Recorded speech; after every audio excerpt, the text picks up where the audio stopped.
ভবিষ্যতে এই ভাসানী তৈরি করা আওয়ামী লীগের নাম ভাঙায় কেউ যাতে আর রাজনীতি যাতে না করতে পারে, এই জন্য এই আওয়ামী লীগ নাম, এই রাজনীতির সমস্ত কিছু বিলুপ্ত করে দিতে হবে বাংলাদেশ থেকে। কোনো খুনিকে যদি কেউ পালাতে সাহায্য করে, তাহলে যে পালাতে সাহায্য করছে তার এমন দৃষ্টান্ত হবে, বিচার হবে, যেন কেউ যেন খুনিকেও পালাতে সাহায্য করতে সাহস যাতে ভবিষ্যতে না পায়। আমাদের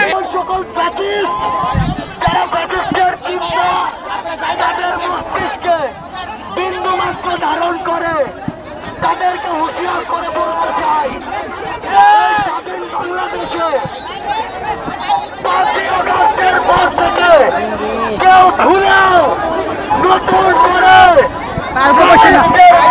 সাজার বিন্দুমাত্র চেষ্টা করবেন না।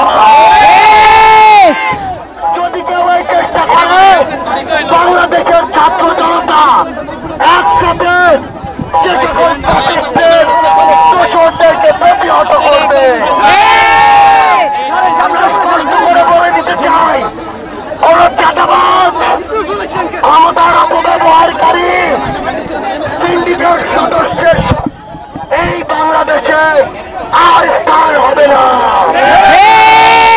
আমরা শুধু এটুকু বলতে চাই, আমাদের যে ভাইরা রক্ত দিয়েছে, জীবন দিয়েছে, তাদের সেই স্পিরিট, সেই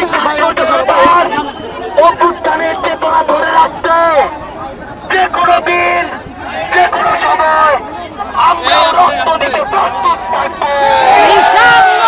শেখ হাসিনা পদত্যাগ করেছে, তিনি পদত্যাগ করেছেন দেশের ক্ষমতা থেকে, কিন্তু তিনি এখনো পর্যন্ত আওয়ামী লীগের সভানেত্রী।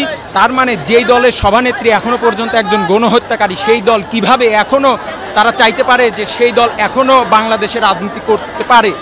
আর আরেকটা জিনিস, এই যে তারা বলে যে আওয়ামী লীগ 75 বছরেরও বেশি যে রাজনীতি করছে, এই আওয়ামী লীগকে প্রতিষ্ঠা মূলত করছে যে ভাসানী এবং শামসুল হক। তারপরে এই আওয়ামী লীগটাকে, এই আওয়ামী লীগটাকে বিলুপ্ত ঘোষণা করেছিল শেখ মুজিবুর রহমান, এটা মাথায় রাখতে হবে।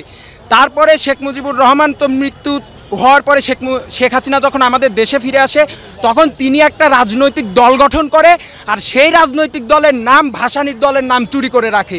এই আওয়ামী লীগ আর নেই। আর ভবিষ্যতে এই ভাসানীর তৈরি করা আওয়ামী লীগের নাম ভাঙায় কেউ যাতে আর রাজনীতি যাতে না করতে পারে, এই জন্য এই আওয়ামী লীগ নাম, এই রাজনীতির সমস্ত কিছু বিলুপ্ত করে দিতে হবে বাংলাদেশ থেকে। কারণ এখানে কোনো মুক্তিযুদ্ধের আলাপ এখানে আসতেছে না, কারণ মুক্তিযুদ্ধে যুক্তফ্রন্ট সারা বাংলাদেশের সবাই ছিল, যুক্তফ্রন্টে আরও অনেক রাজনৈতিক দল ছিল।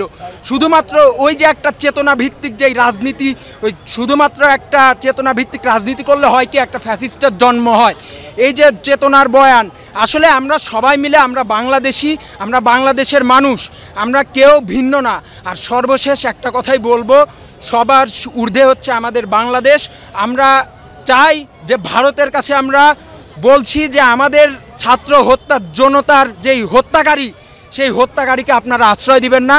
খুবই দ্রুত শেখ হাসিনাকে দেশে ফিরিয়ে দেন, আমরা তার বিচার করব এবং একটা দৃষ্টান্ত আমরা স্থাপন করব। এবং কোনো খুনিকে যদি কেউ পালাতে সাহায্য করে, তাহলে যে পালাতে সাহায্য করছে তার এমন দৃষ্টান্ত হবে, বিচার হবে, যেন কেউ যেন খুনিকেও পালাতে সাহায্য করতে সাহস যাতে ভবিষ্যতে না পায়। আমাদের দরকার দৃষ্টান্ত। আর আমরা এইরকম করে শহীদদের স্মরণ করব, আন্দোলন করব, যাতে আমরা ঝিমিয়ে না যাই, এবং আমরা সমস্ত খুনির ফাঁসি চাই, বিচার চাই। ধন্যবাদ। দেখেন, আমাদের এই স্বাধীনতাটা মানে খুব সহজ ছিল না, এই পথটা অনেক কঠিন ছিল। কারণ আমাদের অনেক শহীদের ভাইয়ের রক্ত এখনও তাজা, মানে তাদের গন্ধ এখনও আমরা পাই। কিন্তু এখন পর্যন্ত দেশি বিদেশি অনেক হলে যে ষড়যন্ত্র হচ্ছে আমাদের হলে যে দেশকে নিয়ে, কারণ এখন পর্যন্ত আমরা দেশকে প্রপারলি সময় দিতে পারিনি। বিভিন্ন জন বিভিন্ন দাবি দেওয়া নিয়ে আমাদের দেশকে বিতর্কিত করার চেষ্টা করছে, আমাদের এই সরকারকে বিতর্কিত করার চেষ্টা করছে।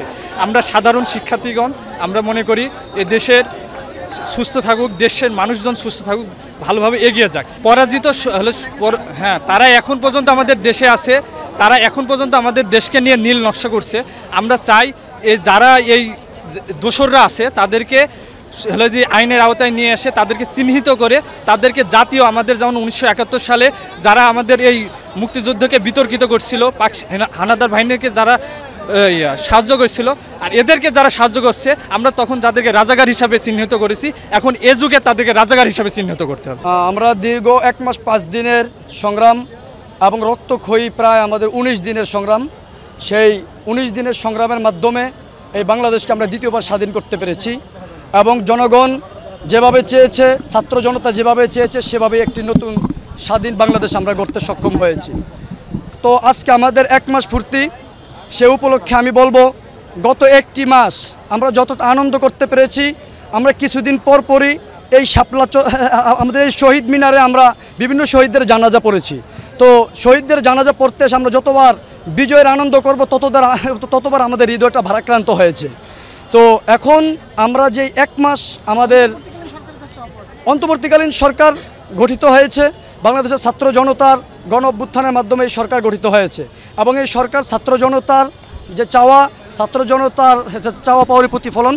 এই সরকারের কাছে আমাদের একটাই চাওয়া, গত জুলাই এবং আগস্টে যে গণহত্যা চালানো হয়েছে, সেই গণহত্যার সাথে প্রশাসন থেকে শুরু করে যারা হুকুমের আসামি, যারা সরাসরি এই হত্যার সাথে জড়িত, তাদের প্রত্যেকের বিচার করা হোক। স্বৈরাচারী শাসক গোষ্ঠী খুনি শেখ হাসিনা সহ আওয়ামী স্বৈরাচারী যত দালাল স্বৈরাচার এবং যত তাদের নেতাকর্মী আছে, প্রতিটা নেতাকর্মীকে যে 16 বছরে যে তারা অরাজকতা, নৈরাজ্য, হত্যা, গুম খুন করেছে, প্রতিটা হত্যা, গুম খুনের বিচার অতিবিলম্বে করা হোক। এবং মাননীয় প্রধান উপদেষ্টা ডক্টর ইউনূস স্যারকে আমি অনুরোধ করে বলতেছি যে আপনি অতিবিলম্বে এই স্বৈরাচার শেখ হাসিনা সহ প্রতিটা হত্যাকারী, গুমকারী, খুনির বিচার অতিবিলম্ব করুন। আপনার কাছে এটাই আবেদন। আপনি ইনশাল্লাহ আমরা আশা করি যে আমরা ছাত্র সমাজ যে সবার দাবি যে এটা আপনি অতিবিলম্বে পূরণ করবেন।